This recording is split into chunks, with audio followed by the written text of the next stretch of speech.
All right, we've already talked about the best Netflix series from 2020. What were my favorite shows overall? We're going to talk about it. What is up, Flick fans? Welcome back to my channel. It's 2021. 2020, it's long gone. See you later. Bye-bye. But we still have some TV shows to talk about. I have to give you guys my favorite shows of the year. Now, since we've already talked about Netflix, I'm going to do something a little different today. That was its own video. The plan is today to go through my 10 favorite non-Netflix TV shows, and then at the main end of the video, combine the two lists and give you all my overall top 10 list. But first, I have to talk about 10 shows that I loved this year, that absolutely entertained me, made me laugh, gave me all the intensity that I needed, and I need your comments down below. What was your favorite series, show from 2020, whether it be a mini-series or a season 2 or 3? And if I missed something, say, hey, Austin, why didn't you watch this show, man? Let me know all of those things. And if you enjoy this series of top 10s, leave that thumbs up down below and stay tuned to the end of the video for an update on some more giveaways that I have coming in the next couple of weeks. So let's get right into, actually, you know what? I have to go over some shows that I missed, that I know I missed, and I know could have cracked this top 10.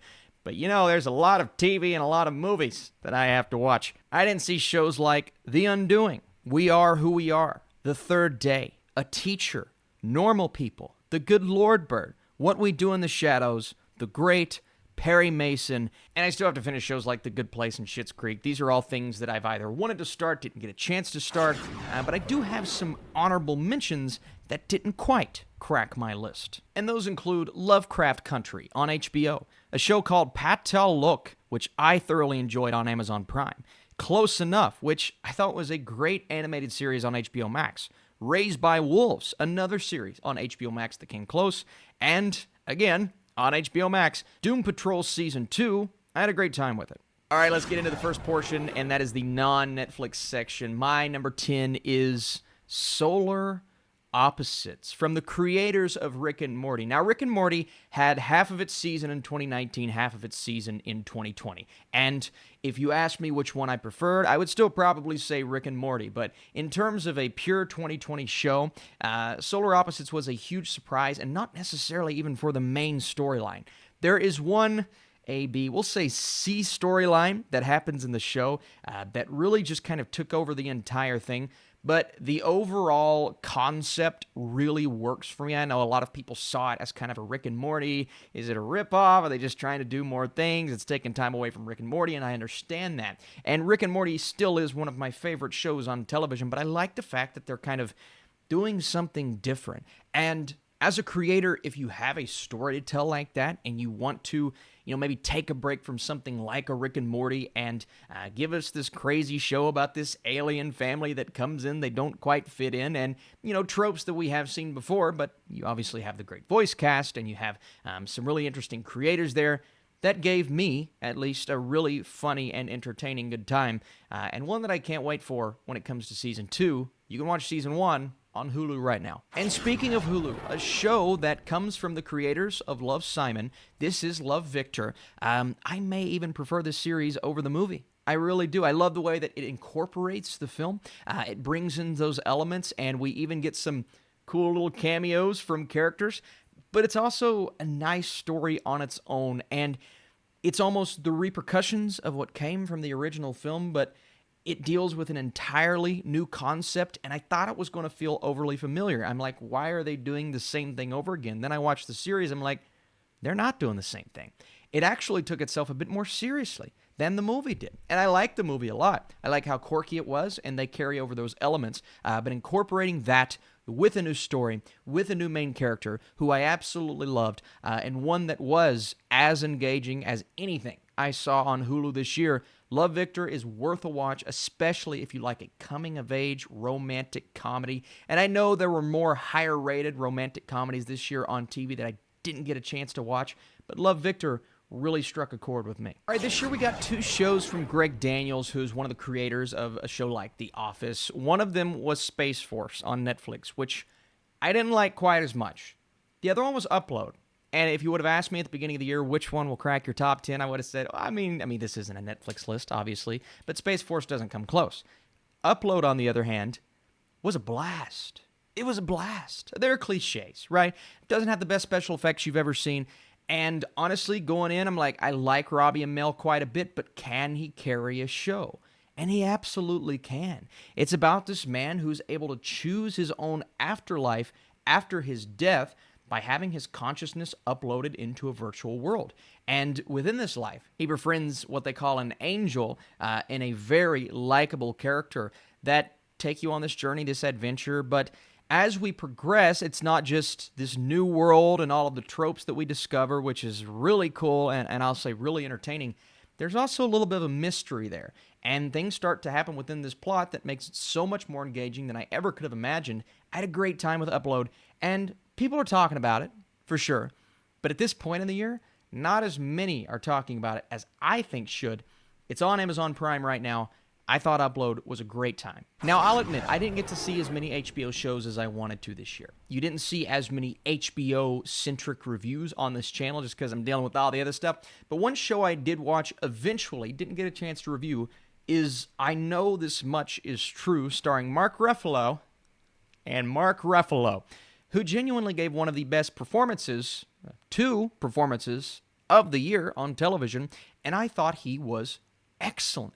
Absolutely excellent in what you kind of expect from HBO, a hardcore drama, only 6 episodes, but it was beautifully made. I thought the story was great. It's all about a middle-aged man who recounts his troubled relationship with Thomas, who is his paranoid schizophrenic twin brother. And this show tells of his efforts to get him released from an asylum. And you can only imagine the drama that goes into a show like this, but it's also extremely well made. And you can say this about most HBO shows.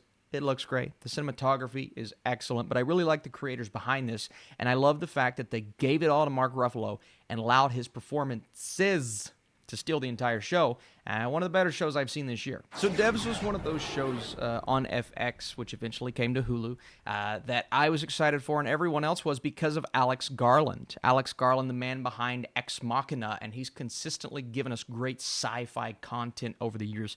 And I love the fact that Nick Offerman was one of the stars of this show. I had no clue what it was going to be about, and even though not every idea worked for me, and they went for it in a few episodes, I don't know if it quite got there.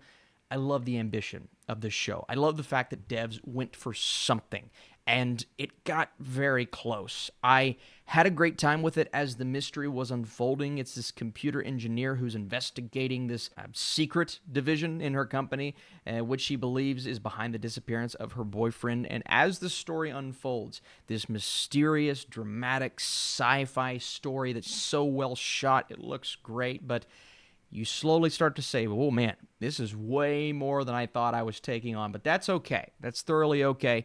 8 episodes. Devs is a fascinating time. It may be a bit too slow for some, but this is one that kind of grows on me the more that I think about it. Dave was an absolute delight. I only watched this because I got so many people saying, Austin, watch Dave. And I was a bit late for a review, but the fact that it cracked my top 10, man, I love this show. I thoroughly love this show. I've always been a fan of Dave, who refers to himself as Lil Dicky, and I always thought his raps were great. I enjoyed his YouTube presence, but to give him a show that just kind of exemplified everyday life and showcased this man in his mid-20s who's convinced that he's destined to become one of the greatest rappers of all time was a great idea, but the idea behind this show is to get Dave to prove it while making us laugh. I mean, it is a pure comedy. That's what the show is at its core. There's also some drama. There's some great character development. I enjoyed the side characters.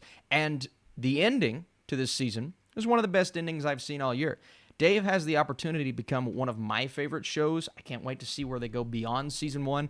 And I thought it was genuinely great. Y'all know I'm a Star Wars guy, all right? I've not loved everything that they've put out. The sequel trilogy was a bit inconsistent, and I think everyone feels kind of the same way.